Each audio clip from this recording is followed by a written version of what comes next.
Hello po, magandang gabi o magandang umaga po. Magandang hapon o magandang tanghali po sa inyo. May tao bang nakakamiss sa'yo ngayon? Ito po yung collective timeless reading lang po. Kung kailan lang ninyo ito mapanood, iyon po yung tamang oras para sa inyo. At kung makaresonate, no? Kung hindi naman po marami tayong video no, na pwede nyo po balik-balikan po. Salamat, salamat. May tao bang nakakamiss sa'yo ngayon? Ikaw yung tipo ng tao no, na talagang parang ah, nakakaramdam po no, ng kalungkutan.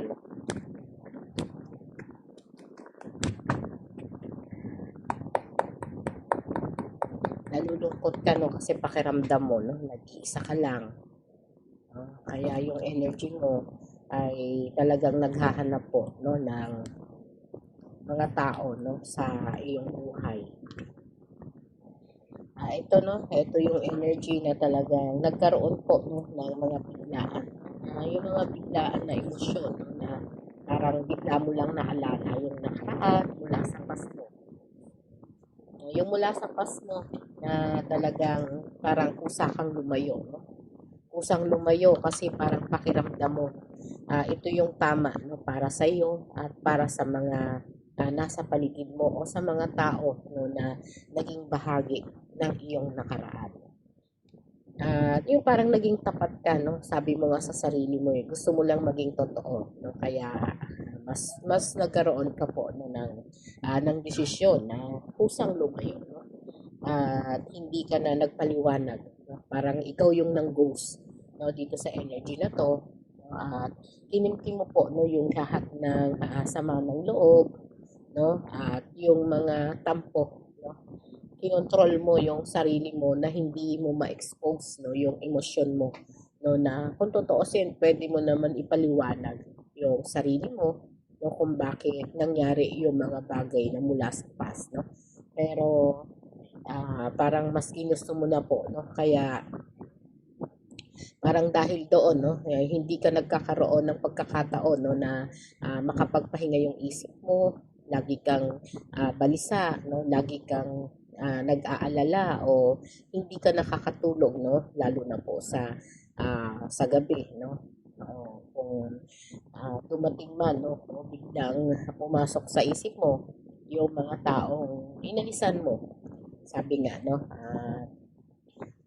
naaalala mo no yung masayang pamilya o yung masayang kaibigan, masayang person o masayang naging bahagi ng buhay mo no.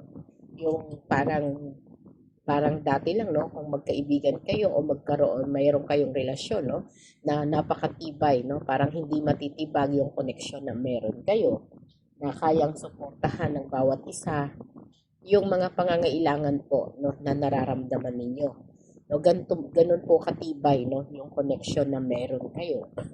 Pero isang iglap no, parang nalaman mo na may mga lihim no, may mga lihim na ikaw mismo ang nakatuklas no. Kaya parang minabuti mo no na lumayo na ngayon naman no andoon pa rin yung mga sana mo hindi mo tinakasan o hindi mo ginos no yung tao na nagbigay sa iyo no ng sakit ng kalooban no at parang kasi nauna yung selos mo no nauna yung kalungkutan no yung pagluha at yung pagtatampo mo dito sa koneksyon na meron kayo no kaya talagang ang sama po ng loob mo no dahil na doon sa natuklasan mo, no? At dahil po doon ay parang mas minabuti mo na lang no, na itago yung damdamin, no? Kaya parang sobrang takot, no? Yung naramdaman mo dahil hindi mo nararanasan to sa iba, no? Ibig sabihin hindi mo naranasan. Kaya talagang dito nagdesisyon kang lumayo nang wala kang paalam, no? Kaya ngayon ang tanong mo sa sarili mo, no? May tao bang nakakamiss sa'yo, no? May tao nga bang nakakamiss sa'yo, no? Ito yung energy, yung taong iniwan mo, no? O nilayuan mo, o ginawa mong ghost, no? Ginost mo, ay hindi makalaya nung sa nakaraan mo. Palagi siyang umiiyak, palagi siyang nalulungkot, no? Parang gusto niyang malaman yung dahilan kung bakit ka biglang nawala, no? Gusto niya sana bumalik ka, no? Para alam niya yung dahilan, bigla mo siyang iniwan, no? Hindi mo lang daw siya tinanong, no? Sana tinanong mo, no? At yun yung naging katapusan, no, ng connection na meron kayo, yung bigla kang nag-walk away nang wala kang pasabi-sabi, no? At sumobra po yung kalungkutan, no, na naramdaman niya, no, na halos nawala na siya ng ganang mangarap, nawala na siya ng ganang mabuhay, nawala na siya ng gana, no, talagang as in nag-zero siya pagdating sa kanyang personal life kasi bigla mo siyang iniwan, no? Bigla mo siyang ginost dun sa sitwasyon na yon na dati parang masaya naman kayo, no? Kahapon lang masaya kayo. Tapos ganun ang nangyari, no? Parang yung saya kasi na yun parang bangungot sa kanya, no? Kaya talagang hindi niya matarok sa isip niya, no, kung bakit nangyari yung biglaang mong pagbabago, no? At yung mga pangako mo, hindi mo na talaga tinupad, no? Siya yung taong nakakamiss sa'yo, no? Kung nagawan mo siya ng mga biglaang desisyon. Dahil nga dun sa isang queen din po, no?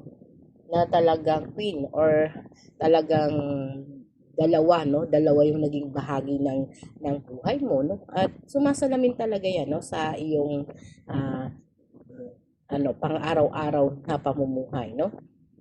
Kaya dito, no, ito yung energy na nagpapagulo po sa isip niya, no, na lagi niyang tinatanong, no, kailan kaya matatapos, no, yung kanyang tampo o yung sama ng kalooban niya sa iyo, no. Siya yung taong nakakamiss sa iyo, no, na bigla mo siyang iniwan, na wala man lang, no, wala man lang kalinawan, no, sa connection ninyo kung ano yung naging dahilan, hindi ka naging tapat sa emosyon mo, no? Hindi ka naging tapat sa emosyon mo, no? Kaya parang andoon yung kapaguran niya na lagi kanyang iniiyakan, ano, araw-araw pag nakikita niya o nababalikan niya yung nakaraan niyo, yung mga lugar na pinupuntahan ninyo, no? Yung mga pagkain na halos sabay ninyong kinakain, no? Dahil dito sa isang queen o sa isa pang person, no, na naging dahilan, no, kaya gumawa ka ng mga aksyon na walang kalinaw-linaw, no, at parang minadali mo pa, no, parang minagic mo lang yung relasyon na meron kayo, no, hindi mo man lang kinonfirm sa kanya, no, kung ano ang naging koneksyon ng isang tao sa buhay niya, no? At bigla ka na lang nagselos, no? At dahil doon, no, nagkaroon ng mga pagkakamali, no, na talagang hindi naging malinaw, no? Kaya dumating sa sitwasyon na talagang yung bugso ng damdamin mo, no, ay masyadong mataas, no? At yung galit, no? Galit, selos, no? Na parang natukso ka na iwanan mo na lang siya, no? Ngayon, tinatanong mo sa sarili mo kung may tao bang nakakamiss sa'yo, meron, no? At ito yung tao na talagang nagsayang ng oras para sa'yo, no? Na balik-balikan yung nakaraan nyo, no? At alalahanin lagi, no? Yung koneksyon na meron kayo, no? Talagang hindi siya sumusuko hanggang ngayon, no? Na alalahanin ka, no, na ipagdasal ka na sana siya yung babaeng o siya yung tao, no, babae man o lalaki, no, o ito man ay LGBTQ, no, kayo na lang po yung maglagay sa sitwasyon, no, kung saan kayong bahagi ng card naririto, no. Ito yung bahagi ng buhay niya na sobrang nahirapan siyang makarecover, no, kasi sobrang lungkot po, no, dahil bawat alaala, no, na nagiging araw-araw niyang pamumuhay, no, yung tanong niya sa sarili niya, bakit ka lumayo, no? Bakit bigla kang nawala, no? Bakit biglang hindi ka man lang nagparamdam, no? Kaya lagi kanyang iniisip, no? Ito yung mga dahilan na talagang gusto niyang mag-umpisa pa rin po kayo ng bago, no? Kung may pagkakataon, ah, sinasabi niya sa sarili niya, bumalik ka lang, no? Bumalik ka lang sa buhay niya. Kahit ano pa ang sitwasyon mo, no? Ay handa ka niyang tanggapin, no? At gusto niya pa rin na maalala mo siya, no? Siya yung talagang nagmahal at umasa, no, na kahit tinalikuran mo siya, no, kahit nagsinungaling ka, kahit hindi mo pinakita o ay pinaliwanag man lang sa kanya yung mga nalaman mo o yung mga natuklasan mo, no, sana ginawa mo lang daw sa kanya yun para nalaman niya kung ano talaga yung mga pagkakamali niya, no?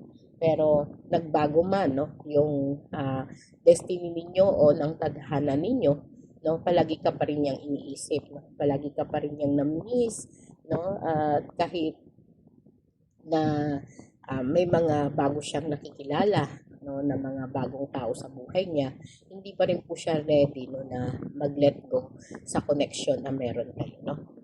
Talagang andun pa rin siya, no, naghihintay, no, naghihintay kung kailan ka babalik, naghihintay kung kailan ka magpaparamdam, no, na umaasa pa rin, no, kahit nasasaktan, no, na nakakulong sa mga alaala na meron kayo, no, kahit napakalungkot, no, ay mas binabalikan niya yung panahon, no, na kasama mo siya, no, yung panahon na yon na noon parang binaliwala ka niya, no, parang hindi niya napahalagahan yung meron kayo, pero syempre, no, yun pa rin yung tinatawag niya sa sarili niya na talagang malaking pagkakamali niya, no, na ngayon hindi ka na niya natatanaw, hindi ka niya na nakikita, no, kaya lagi ka po niya binabalik-balikan, no, at tinatanong ang kanyang sarili, kailan ka ba?